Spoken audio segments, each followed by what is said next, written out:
جب امام جعفر صادق کا ان کی نیاز کا موقع آتا ہے تو لوگوں کے قلم اٹھتے ہیں، لوگوں کی تقریریں ہوتی ہے، کونڈا کونڈا کونڈا، سارے گنڈے کونڈے کے پیچھے پڑ جاتے ہیں۔ حیرت کی بات ہے، دین کے اندر گنڈا گردی کرنے والے کنڈے کے پیچھے، ان کو پتا نہیں ہے کہ یہ کنڈا اصل نہیں ہے، اصل اظہار محبت ہے۔ آپ نے کسی کو پانی دیا، پانی پلانا اصل نہیں ہے، اظہار محبت ہے۔ آپ کسی کے لیے کھڑے ہوئے، کھڑے ہونا اصل نہیں ہے، اظہار محبت ہے۔ آپ کسی کے لیے بیٹھ گئے، بیٹھنا جو ہے وہ اصل نہیں ہے، بیٹھنا کسی چیز کی جو ہے وہ کی طرف اشارہ کر رہا ہے۔ تو یہ جو نیاز کا معاملہ ہے وہ بھی خاص طور پر حضرت سیدنا امام جعفر صادق علیہ جدہ علیہ السلام کے ساتھ اہل بیت کے چھٹے امام ہیں، اور یہ وہ بزرگ ہیں۔ حضور علیہ السلام نے ان کی ولادت ہوئی ہے 80 ہجری میں، امام جعفر صادق کی ولادت 80 ہجری میں ہوئی، یعنی آقا کریم صلی اللہ علیہ وسلم کے وصال کے کم و بیش 60 سال کے 70 سال کے بعد حضرت سیدنا امام جعفر صادق علیہ جدہ علیہ السلام کی ولادت ہوئی۔ لیکن جو ان کا بیٹا رسول اللہ صلی اللہ علیہ وسلم کا آقا کے وصال کے 70 سال کے بعد پیدا ہونے والا ہے، میرے سرکار نے ان کی پیدائش کی بشارت مسجد نبوی میں بیٹھ کر عطا فرمائی۔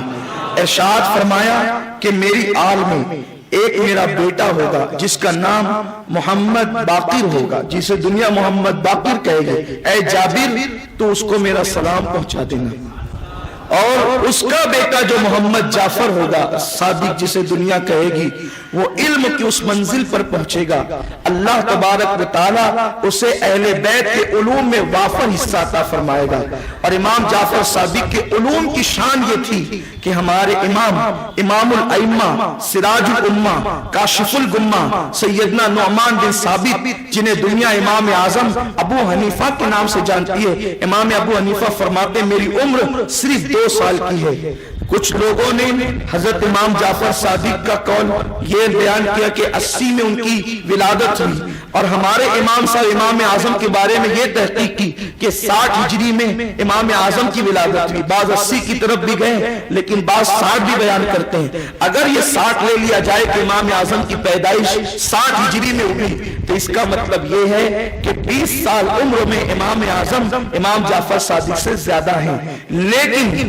علم کے حصول کے لیے حضرت امام جعفر صادق کی بارگاہ میں حاضری دیتے ہیں اور 2 سال تک کے علم حاصل کرتے ہیں، اور فرماتے ہیں حضرت امام جعفر صادق کے حوالے سے امام اعظم ابو حنیفہ کہ میں امام جعفر صادق کی خدمت میں 2 سال تک رہا، بس وہی میری زندگی ہے، اس کے علاوہ میری کوئی زندگی نہیں ہے۔ اور پیر مہر شاہ گولڑوی رحمت اللہ تعالی علیہ فرماتے ہیں، پیر مہر شاہ کہ اللہ تبارک و تعالی نے جو ائمہ اہل بیت کو علم عطا فرمایا ہے، جو علم ہے، علامہ عبد الرحمن جامی بھی لکھتے ہیں کہ وہ علم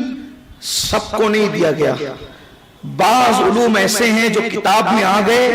اور وہ پوری دنیا میں پھیلا دیے گئے، لیکن بعض علوم صرف اہل بیت کے ساتھ خاص ہیں، اور اللہ تبارک و تعالیٰ خاندان نبوت کے لوگوں کو ہی وہ علم عطا فرماتا ہے۔ وہ کچھ لوگ تو ایسے ہیں جو پڑھتے ہیں تو بھی اس صحیفہ فاطمہ سے عطا کیا جاتا ہے، کیونکہ وہ تو دکھتا نہیں، نظر نہیں آتا، لیکن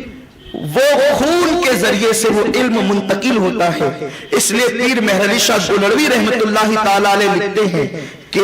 ایک آپ نے کچھ سوالات تیار کیے اور فرمایا روئے زمین پر جو سید ہوگا بس وہی اس کا جواب دے سکے گا، کیونکہ اس کے علوم اللہ تعالیٰ صرف سادات کو عطا فرماتا ہے۔ اور حضرت امام جعفر صادق رضی اللہ تعالیٰ اہل بیت کے ائمہ میں چھٹے امام ہیں، اور اللہ نے ان کو علم میں اتنا وافر حصہ عطا فرمایا کہ وہ واقعہ جو امام صاحب کے بچپنے کا ہے، آپ بچپنے میں ذہانت دیکھیں، بچپنے میں آپ کا علم دیکھیں، اس تحقیق سے کسی کو اختلاف بھی ہو سکتا ہے، لیکن لوگوں نے اس واقعے کو خوب بیان کیا، پتہ نہیں کیوں امام صاحب کا نام لوگ حذف کر گئے، یا شعوری طور پر یا لا شعوری طور پر، لکھا تو بھی نام حذف کر گئے، کہا تو بھی نام حذف کر گئے۔ بڑا مشہور واقعہ ہے، اللہ اکبر، حاتم طائی کے خاندان کا ایک فرد مدینہ منورہ بارگاہ رسالت میں حاضری دینے کے لیے آیا، اور جب وہ حاضری کے لیے آیا تو اس نے دیکھا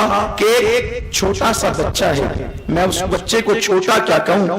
فرش پر عرش آ گیا۔ میرا عقیدہ تو یہ ہے، خدا کی قسم آقا کریم صلی اللہ علیہ وسلم فرماتے ہیں جس نے میری اہل بیت کے ساتھ احسان کیا وجبت لہو شفاعتی، اس پر میری شفاعت واجب ہو گئی، بلکہ یہاں تک فرماتے ہیں کہ میری اہل بیت کی محبت کے ساتھ، میری اہل بیت کی محبت کے ساتھ گناہ انسان کو نقصان نہیں پہنچا سکتا، کیونکہ اہل بیت کا محب جب دنیا سے جائے گا تو وہ توبہ کرتے ہوئے دنیا سے جائے گا۔ تو سیدنا امام جعفر صادق رضی اللہ تبارک و تعالی عنہ، اللہ اکبر، کیا شان ہے ان کی۔ تو ایک حاتم طائی کے خاندان کا فرد ہے، مدینہ منورہ زیارت روضہ رسول کے لیے آیا ہے، عمر میں کم بچے کو، چھوٹے سے بچے کو دیکھا ہے، حسین و جمیل ہے بچہ، بڑا خوبصورت ہے، بڑی نزاکتوں کے ساتھ وہ زمین پہ قدم رکھتا ہے، دیکھ کر یوں لگتا ہے جیسے یہ کسی تاجدار کا بچہ ہے، جیسے کسی بادشاہ کا بچہ ہے، جیسے کسی سلطان کا بچہ ہے۔ بچوں کو دیکھ کر ہی لگتا ہے کہ یہ کس خاندان سے متعلق ہے۔ دیکھا بادشاہ کا بچہ لگ رہا تھا تو حاتم طائی کے خاندان کے فرد نے اس بچے سے کہا، اے بچے تو بڑے عظیم گھرانے کا فرد لگتا ہے، لیکن میرا تعارف بھی یہ ہے کہ میں اس خاندان کا فرد ہوں جسے دنیا حاتم طائی کہتی ہے، اور حاتم طائی کی سخاوت تو نے اپنے بڑوں سے سنی ہوگی، تجھے پتا ہوگا کہ حاتم طائی نے اپنے محل میں 10 دروازے بنائے تھے، ایک دروازے سے فقیر آتا تو بھی دیتا، منگتا دوسرے دروازے سے آتا تو بھی دیتا، تیسرے سے آتا تو بھی دیتا، چوتھے سے آتا تو بھی دیتا، حتیٰ کہ ایک وقت میں وہ 10 دروازوں سے آتا تو 10 دروازوں سے جو ہے وہ میرا دادا حاتم طائی لوگوں کو دے دیا کرتا تھا، نہ نہیں کہتا۔ وہ بچہ عمر میں چھوٹا تھا لیکن اس کا قد بہت اونچا تھا، وہ کہتا ہے کہ بس یہی بات ہے تیرے دادا کی، اب ذرا میں بھی اپنا تعارف کراؤں کہ میرا نانا کون تھا۔ تیرے دادا کی یہ بخیلی اور کنجوسی کی علامت ہے، جسے تو سخاوت کہہ رہا ہے، میری نگاہ میں یہ کنجوسی ہے کہ 10 دروازے بنائے اور 10 دروازوں سے مانگنا پڑتا تھا، یعنی پہلے دروازے سے اتنا نہیں ملتا تھا کہ دوسرے سے آنا پڑے، دوسرے سے اتنا نہیں ملتا تھا تو تیسرے سے آنا پڑتا تھا، لیکن میرا نانا وہ مصطفیٰ کریم ہے اور اس کی شان یہ ہے، ایک مرتبہ تو یہاں گیا تو اتنا دے دیتا تھا کہ دینے والا بنا دیتا تھا، دوبارہ مانگنے کی ضرورت نہیں پڑتی۔ میرے کریم سے گر قطرہ کسی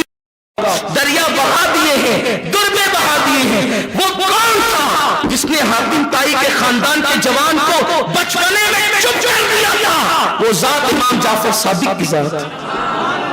سیدنا امام جعفر صادق۔ یہ علم تھا بچپنے میں،